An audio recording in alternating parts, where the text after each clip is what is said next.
Pro Football Playbook, presented by the Pigskin Podcast Network, your source for team news, draft needs, player profiles and rankings, full Senior Bowl, Combine, and NFL draft coverage, news, analysis, discussion.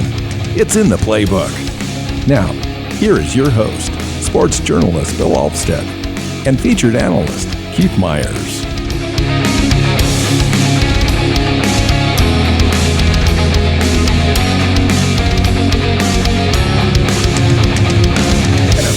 Welcome into the Pro Football Playbook podcast. I'm your host, Bill Alvstad, sitting down with Keith Myers, and we're here to talk NFL. We're here to talk NFL draft. We've got a special guest on the show today.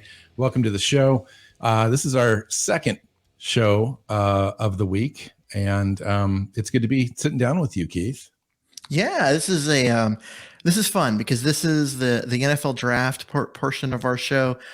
We talked teams earlier this week. Today we're talking, draft prospects, and this is why we created this show, so we could get into this stuff, because this is the stuff we love and the stuff we have a lot of fun with. So I'm excited. Let's do this. Yeah. So the NFL show is going to be team news, key matchups each week, playoff races, Super Bowl coverage, all that kind of stuff. Also do team needs, as far as what the team needs in the NFL draft and so forth as part of the offseason.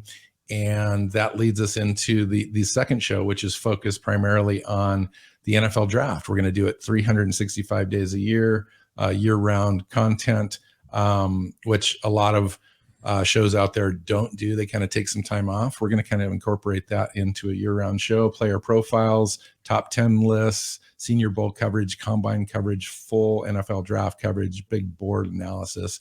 We also have a strategic partnership set up with the NFL mock draft database website. And those folks are going to be able to provide us some proprietary mock draft simulations and some big board draft, big data analytics and all that kind of stuff. We'll bring that in. And so it's great to be able to do that. In fact, our special guest today is Denny over at the NFL Mock Draft Database, the founder and creative energy behind that. And we're going to bring him into the show. Denny, welcome in. Hello. How you I'm glad to be here. Yeah. Doing good.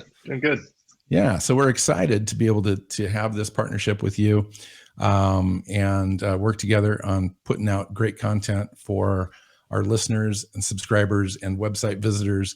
And so why don't you give us a little bit of a background as far as what is the NFL Mock Draft Database? What does it do? How does it work? How do people access it? And what do they get when they get there? Sure. Yeah. So the NFL Mock Draft Database, I've kind of coined it as almost like the Google of mock drafts, right? You if you ever wanted to find a mock draft anywhere out there, my site has it, and it's nicely formatted in a way that all the players are, you just see the picks, and it gives you a chance to go to the sites that you want, read the analysis from those sites, and then come back to my site to kind of get a feel for all the picks. And the cool thing about the site too is it doesn't live in like an isolated world where you're only reading that one mock draft. On this site, you can kind of see like, oh, I wonder where Matt Corral is going, right? What's the consensus on where this player is ending up?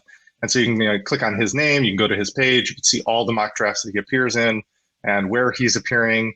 You can kind of get a gauge. I have a nice little graph that kind of shows you like where he's been ranking over the past months or so.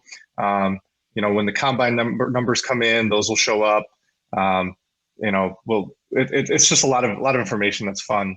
Now talk to me. Go ahead. I was just going to say, leading into that, another fun feature of my on the site is the mock draft simulator, which is super fun. It allows you to create your own mock draft using the consensus big board on the site. And the thing about the rankings on the site, those are not like the site's rankings, it's everyone's rankings, right? It's kind of a catch-all. Aggregate all of those together to create that. Right. Yeah. Right. So you aggregate it. It allows you you could do historical drafts too. You can go back and do like a 2019 mock draft, because why not? You could do current drafts. trade picks, control multiple teams, all that fun stuff. So it's been a blast. Yeah, no, that's exciting stuff. And I got to tell you firsthand, the mock draft simulator is the best one out there. And it just is so realistic. And you can kind of dial that in. If you want to have a little bit more fun with it, you can be unrealistic. Or if you can be super like on top of it, I don't want to cheat at all, you can kind of dial it into that as well. You can also create a profile and you can save those and you can share those out there with everyone else too. So that's a great feature. For sure. Keith, why don't you come back in and let's talk about what we're trying to do with this show and how we want to incorporate all of that stuff that Denny just talked about and what we're trying to do each week to kind of provide information for everybody, not only on Denny's website, but to the draft nuts out there. That truly exists. There's a large community, including myself and you, Keith. We've been doing this for a long time where we've just been really into the draft. So this is a great outlet for people. Yeah, and so this is just a lot of fun for me. Like I'm super excited to have Denny involved in all of this because his site is one that I use just constantly as a way to like go in, get some information about prospects. What do other people see? Because I mean, I've been doing this for a while and I kind of know what I think about a lot of players and that kind of stuff, but it's always nice to see what other people are saying and thinking and just kind of get that reassurance that what I'm seeing is real. Cause I don't get to do this, full time. Like I've got another job. And so we've got another show. And then, so I get in there and I get to, study a couple of games on it for a prospect, but not, 10. And so being able to go through and look at what the pros are saying and what are the other,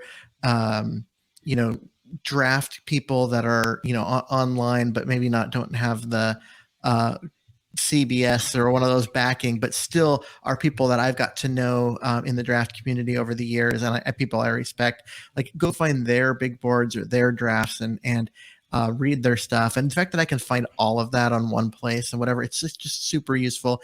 And then, there's also the simulator, which I use all the time because like I even sent Bill a draft like a couple of days ago. I'm like, I don't even have free time, but I spent 10 minutes putting one together just because I wanted to get a feel for where quarterbacks were going for just as a prep for today's show. So real interesting stuff. So Denny, speaking of, we're going to do a segment here today, top 10 quarterbacks that are going to be available in the 2022 draft or should be available. Some of those underclass guys, they don't have to declare yet, but we're kind of figuring that some of the better ones would probably go ahead and get into it since it's such a weak class. Denny, what are you seeing out there as far as it being a weak class and how does it affect at least first round guys in what you're seeing? Because in years past, we've seen 4 or 5 quarterbacks go in the first round. This year, there could be as few as 2 and maybe not even one in the top 10. Yeah, definitely. There's no, top guy that's been a consensus. Matt Corral's kind of been the guy right now. But I think it's almost by like default. It's just because everyone else has kind of fallen off or no one else has kind of stepped up and proved themselves to be that number one guy. Funny enough in the rankings, I think there's like 5 guys that are there's like 4 or 5 guys that are kind of first round grade right now. Where would they have gone? Where would they have gone last year for an example? That's a good question. Probably, like Matt Corral is 6 right now. In last year's rankings, we had, Justin Fields was 6, for example. But it's hard to compare classes because, if those 3 quarterbacks, if Justin Fields was in this class, he'd probably be a consensus number 1 guy, right? So he would be ranked 1st rather than 6th.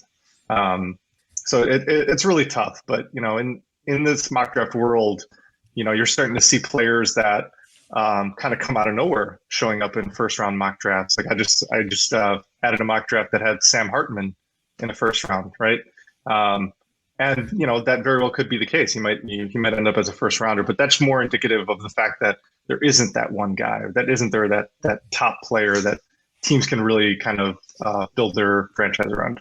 And we are pretty early. I noticed in years past too, what is established today versus what is going on after the combine in mid-February are two different things. There's a lot of movement, a lot of different players, not just quarterbacks, will go up and down, depending. It seems to me that the guys with the more physical attributes, the height, weight, speed combo guys, the guys that can sling the ball, operate in space, tend to rise, while guys with lesser physical attributes and maybe underclass guys that maybe need a little bit more seasoning, a little bit more time, might not fit into NFL offenses, quote unquote, tend to drop a little bit. So we'll see what happens. We do have a list that we brought into the show to talk about, and maybe we can kind of go through that a little bit.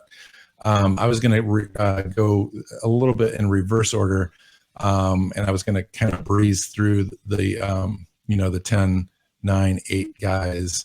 And this is just my list, something that I put together just to have start a conversation. Bo Nix at Auburn, he's kind of a known name out there, but other than that, I'm just not sold on that. Keaton Slovis out of USC is kind of coming on this year, but still a work in progress. A lot of stuff going on there. Grayson McCall, Coastal Carolina, smaller school. I've got him at like 4th or 5th round type of grade, and I'm just not sold on him at all. And then we start talking about prospects that maybe have a chance to rise a little bit or fall, or guys that are a little bit more NFL ready, quote unquote. And I wanted to start off with like Brennan Armstrong out of Virginia, 6'2", 215. He's got 261 completions so far, 3,500 yards, 27 TDs, 8 interceptions. He can also carry the ball a little bit and get you out of trouble, but he's not like a run pass option guy that's just going to be blazing, but he's going to be able to be mobile a little bit. 81 carries, 271 yards, 7 touchdowns. So he can help you a little bit in both in the run and the pass. Where are you seeing Brennan Armstrong kind of in your mocks on your big board, as far as like if you're giving him some sort of a round grade, or what do like people on your site, where's he been at for the last couple of months? Is he a riser? Is falling? Yeah. So Brennan Armstrong his numbers are super impressive, right? He's kind of been one of those guys that was not in before the season started, even in talks, and that, at least in the mock draft world. And then slowly but surely, he's been starting to show up into some of these big boards. He has yet to show up in a mock draft as far as, a first round mock draft, or even like a 7-round team-based mock draft, which I add those as well. But some of those kind of mock drafts are going to start coming in. But yeah, right now he's in like the 4th round projection, and he's kind of climbing, I guess, if you will. He's kind of slowly moving up. So that's always good. So similarly, I was going to ask you about Spencer Rattler, because he's a guy who, when coming into this year, was thought of as potential #1 overall pick. I saw this whole segment on him being the Heisman front runner and stuff before the first game was playing. Now he's been benched. He's not even on the field anymore. He's been replaced by a freshman. His 2020 tape doesn't go away. It's still phenomenal, but his 2021 was so bad he got benched and isn't even playing. What are you seeing as far as everything with him? Is he just completely off boards now, or is he still hanging around? Like, where is he at? Yeah, Spencer Rattler, he just completely missed a golden opportunity, right, to take over this class and be the #1 guy. But I've heard arguments that, he did play bad, but the freshman was so good that they almost had to bench Rattler, because I forget his name, but he was just so phenomenal that Rattler might, he's probably not going to declare. He'll probably transfer and go elsewhere, but he's definitely fallen off the face of the planet when it comes to mock drafts. He's not even showing up at 7-round mock drafts. I think a lot of people are just kind of scared or don't really know what he's going to do, where he's going to end up, whether he's going to declare, whether he's going to transfer. There's a lot of unknown with him. So I think a lot of people are just kind of shying away from him. But yeah, I think another thing to kind of go back a second, we talked about Grayson Mccall a little bit. And the thing about him is chances are he probably won't declare, and then he'll probably return to school. And right now, he's the number one quarterback for the 2023 draft as far as mock drafts are concerned. So kind of keep that in mind when you're kind of watching Coastal Carolina, and more like for the future rather than for this draft. That's a good point, Denny. Absolutely. How about a guy like Desmond Ritter out of Cincinnati? A little smaller school, but Cincinnati's real competitive this year. He's a senior, so he's got the 4-year experience going for him. He's got great size at 6'4", 215. But his stats are okay. Not a great athletic guy. He's not going to really, carry the ball for you a lot at that size. Where's he going? Yeah, he's a pretty consistent ranker, if you will. He's kind of been, kind of roughly between like 40 and 55, pretty much for the past few months. So that kind of puts him in like a second round grade. Every once in a while he'll pop into a first round, but it's not consistent enough to really say, oh yeah, he's going to be a first round pick.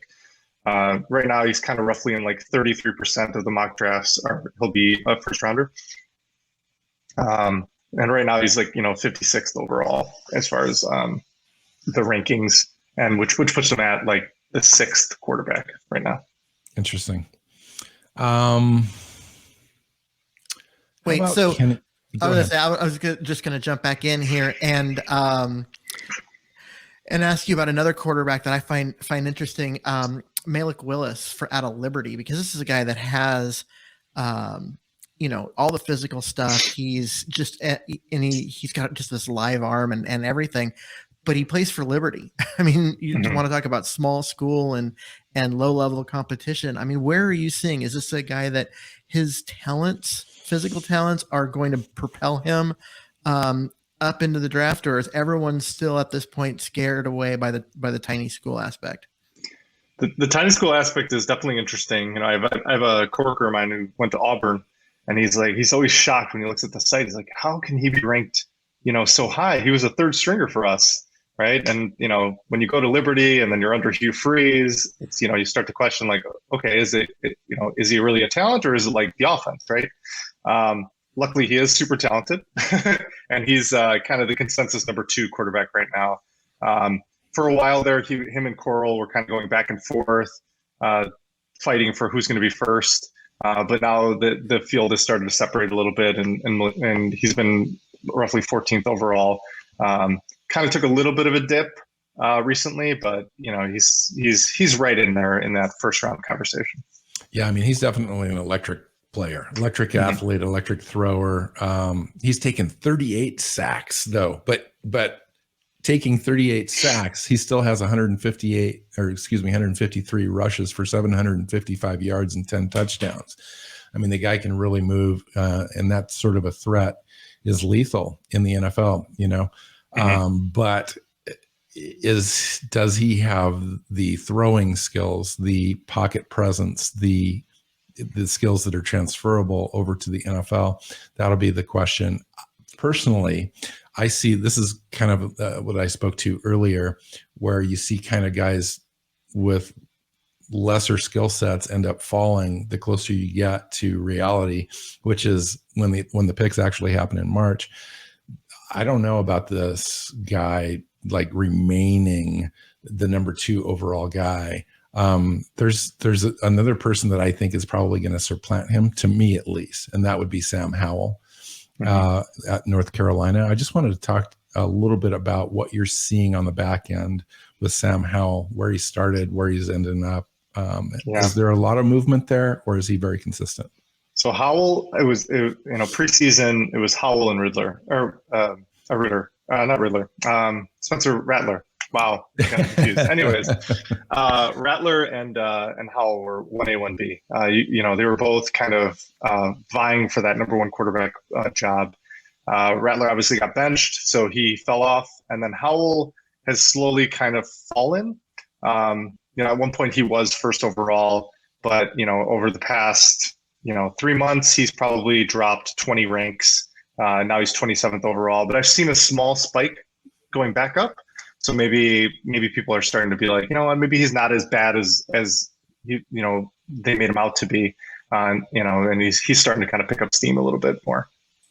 So it's interesting because tonight, North Carolina is facing off against Pittsburgh. And that contest features Howell and another guy that I'd love to talk about a little bit, Kenny Pickett. The interesting thing about this, and just the behind the scenes stuff, which fascinates me all the time, I totally dig this kind of stuff, is the teams that are in attendance on this game are just like almost everybody. It's easier to count the teams that are not present, but there's also 5 GMs present at this game. Denver's got their GM there. Mayock's there from Las Vegas, Minnesota, Philadelphia, and Pittsburgh all have their GMs there. I would imagine all of those guys are looking at both quarterbacks in this game. So that's just an interesting little tidbit. What about Kenny Pickett? How do you see him playing out? Is he a guy that's going to end up sticking into the first round at all, do you think? So Kenny Pickett is probably this year's Zach Wilson. Kind of came out of nowhere, and all of a sudden he's in first round conversation. Kenny Pickett was one of those guys that he had appeared in a few mock drafts from previous year, and he decided to come back. So I had a little bit of data from the previous year to kind of get him started. But he was kind of falling until literally October 1st was his lowest ranking, and he was ranked 395th, and now he's ranked 35th.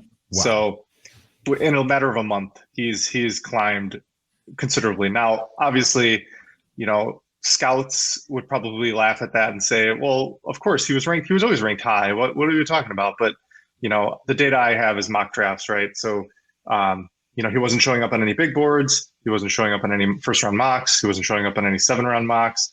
So the data wasn't there to support him being so high. But, obviously now he's almost in like every single first round mock, to the point where he's only at 8% right now. But if that was over the past month, he'd probably be in a lot higher percentage. So he's one of those. I was going to say with him, he's a guy that I hadn't seen much of him and hadn't seen him on rankings or anything. And then suddenly he showed up and I started seeing him in the top 3 quarterbacks. And I'm like, where did this guy come from? And you mentioned Zach Wilson, really similar. I mean, he was a guy that just was not on anyone's radar. And then about this time last year, all of a sudden everyone's like, hey, this kid might be, an NFL franchise quarterback. And then as it played into draft season, he just kept getting higher and higher on everyone's rankings. So I could see him actually coming up and being the number 1 quarterback in this class. Number 1, really? So, the thing about Kenny Pickett is that, he shows flashes. He's got kind of the clutch thing. He's got pretty decent size. He's got okay mobility. He's got sufficient arm strength. You see kind of where I'm going. He's to me, he's pretty average. Now, I don't know if that pushes him up this year because of his consistency. He was a 4-year guy. But the level of competition at Pitt has been not great. I think they've got the 15th overall weakest schedule in college football. So it's just something to keep in mind with him. Go ahead. Go ahead. I was just going to say, Kenny Pickett, I think the knock on him is that, he's had 3 years, actually 4 years, if you want to count his freshman year, but 3 years of just kind of average ball, 13 touchdowns, 9 interceptions. And again, 13 touchdowns, 9 interceptions. And so finally now he's 29 touchdowns and 3 interceptions. And so, the knock might be well, is he just kind of a 1-year wonder, or is this truly the Kenny Pickett? Yeah, I mean, I look at him and you, Bill, you were talking about kind of average physicals and all of that, but he seems to really kind of command that offense and really just kind of know things. You see him do audibles and stuff at the line of scrimmage more so than other quarterbacks, and he reminds me of a Kirk Cousins. Or that kind of quarterback, maybe a Matt Ryan if, things go right for him in the pros. But because both of those are guys that don't have great physicals, but, have made it as NFL quarterbacks. And he just kind of is in that same mold of, doesn't do anything spectacular well, but also doesn't really do anything poorly. Like he's just got good skills across the board. So just very interesting quarterback for me. So I have a question. All right. So we're gearing up for mock draft season, right? There's certain teams in the NFL now that are kind of have the writing on the wall, so to speak. A lot of 3 and 5 teams, a lot of teams that are just about ready to fall even further. And those are the sorts of fans that kind of give up on their team today, but they look forward to the improvement that the team's going to make in 2022. Have you seen yet that increase in traffic coming through your site and the level of mocks, the people that are interested in kind of getting into it a little bit early and kind of establishing those things on their own right now? I think a lot of mock drafts you see are, especially the 7-round ones where they're kind of team-centric mock drafts, are the teams that have a lot of picks or teams that have high picks, right? Last year when the Texans and the Rams didn't have any first round picks, you barely saw any mock drafts around that. But this year, for example, with the Eagles having 3 first round picks, you see a lot of the Eagles mock drafts happening, which seem to be all defensive focused, which I don't blame them. This is a fantastic defensive draft. Yeah. So why not build up on the strength? No, I agree. It is interesting because it's going to be definitely, I think a defensive focused draft, at least at the top, and you're going to see a lot of position players, a lot of depth in this draft. There isn't, other than maybe defensive end at the very top being just really strong, and the cornerback class. Are there any other classes that you're seeing strength in through, a certain level of the draft? Quarterback is not top heavy, but it's deep. Wide receivers are always deep. Offensive tackle is surprisingly deep. There's guys that are, the 7th best tackle is a 2nd round grade right now, it's phenomenal. I think it's gonna be a great class. The interior offensive line class is kind of weak. There's 2 really studs, which are Tyler Linderbaum from Iowa and Kenyon Green from Texas A&M.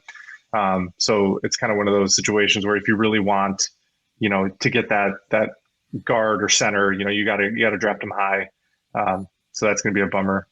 But yeah, like you mentioned, cornerback is pretty deep as well. You could probably go 6 deep as far as first round corners. So it's going to be a fun draft. I think I would be remiss. One second, Keith. If I didn't talk about Matt Corral at all on the show, and you mentioned him a couple of times as being kind of the guy right now in mock drafts, I think in a lot of big boards that we're seeing out there right now, he's the first quarterback off the board. But I do have a little bit of, question marks on that if he's going to stay there, because he's 6 foot, 200 pounds. His completion percentage and all that kind of stuff is okay. He's definitely a guy that can pile it up though. In the run pass option stuff, but how does that translate into an NFL offense? He's got 116 rushing attempts, 528 yards, 10 touchdowns. The guy can really put it on, but it seems like he's pulling the ball down and getting his team out of trouble more than he's running a competent passing game. For sure. I think the other big knock on him is his injuries, right? He's kind of dealing with like an ankle injury, and I believe he's had knee injuries, but I'm not sure entirely. But I think with him, it's, you see it when you watch the games. You just see like the amount of talent he has and the production he has. You can't deny production.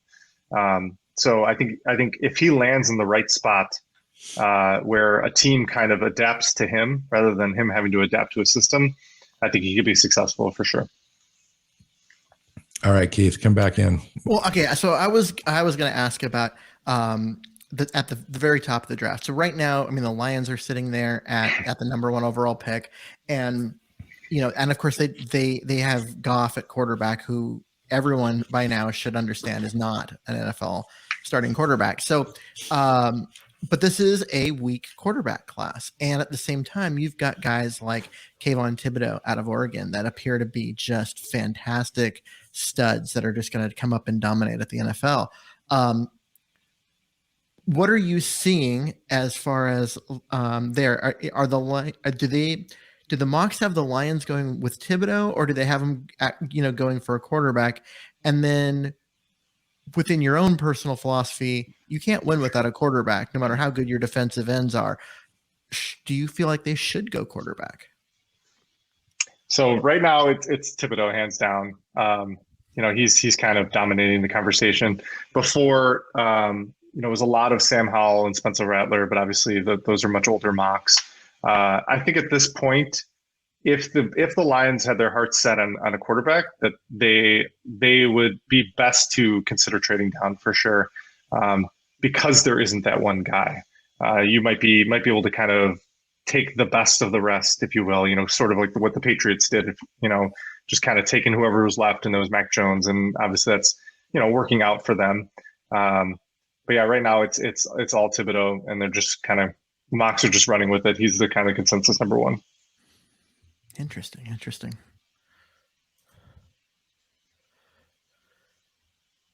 Let's see. Is Bill coming back in, or is he? Did we lose Bill? Looks like we may have lost Bill.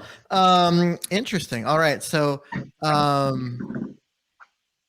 yeah, he's frozen. All right. So we are. We're Sans our host here. So, we're the inmates are officially running the asylum. So, so anyways, before we wrap this up, I just wanted to give you a chance to, plug your site again and anything that you've got going on and anything you want to tell our audience. Yeah. So the site is NFL Mock Draft Database. Like I mentioned before, we literally have thousands of mock drafts on the site from pretty much every year going back to 2017. Just countless amount of mock drafts. I'm always adding more and more as I find them. As I get a little bit of time, I'll add some old, historical mock drafts just to kind of get that data in there. And it's always fun to look back on old stuff, right? You look back at, the 2019 draft, and you're like, well, how did Drew Lock? Why was he ranked so high? Or you might see like DK Metcalf, right? It's like, why did DK Metcalf fall? He was the number one wide receiver, consensus number one wide receiver in the mock drafts. Why did he fall? And so I always had those questions. I would always ask myself, why did they fall, right? And so I decided to add to those player pages the reason why they fell, because it looks strange when you have, the 19th ranked player go 64th overall, right? And so you're like, you start to question, like, how did that happen? So little things like that, I love to add little features here and there, because I am a user of my own site as well. I use the site all the time. Everything's automated in the sense that no rankings are personal. It's all just whatever the data is. But I'm always receptive to any kind of information. You can always follow me on Twitter at NFL Mock Draft DB, and I respond to mostly every email, every message that comes in. I'd love to hear your feedback. Awesome. Well, thanks for coming in. This has been great. And, we'll be having you back regularly, because it is great to find out and see what everyone else is doing and what you're seeing as far as guys rising and falling and their inclusion, because you've got all that data and you're the only one with all that data, which is pretty damn awesome from your point of view. Right. For sure. And with that, let's go ahead and wrap this up. So you can find me on Twitter. I'm Myers NFL. Bill, who has bailed on us, but, he is Alvstad NFL. You can find Denny at NFL Mock Draft DB. And the show is at PF_Playbook. And you can find this show on at pfplaybook.co.co. And now Bill's back. So, pop Bill back in here for the end of the end of the close. Don't go to pfplaybook.co, because you will not find the website if you follow that address. I'll just have to say that. Did I screw that up? Yeah, it's profootballplaybook.co. Oh, there we go. See, and you got to spell it out. And this is why we got to have Bill here. Otherwise, right. Yeah, sorry. he's the pro, and I'm just going to screw this up. So I'm the pro that computer just completely crashed. That was crazy. the inmates did not do a good job running the asylum, if you will.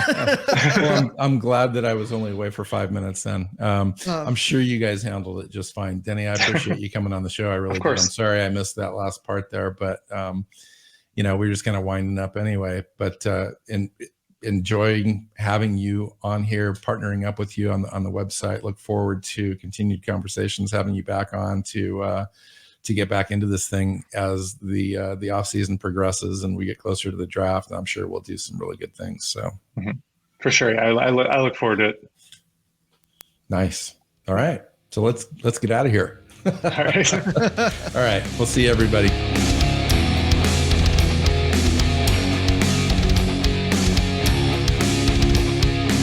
Thanks for listening to the Pro Football Playbook podcast. Follow Keith at Myers NFL. Phil is at Alvstad NFL. The show is at PF_Playbook. Listen and subscribe on your favorite podcast app or YouTube and at our website, profootballplaybook.co.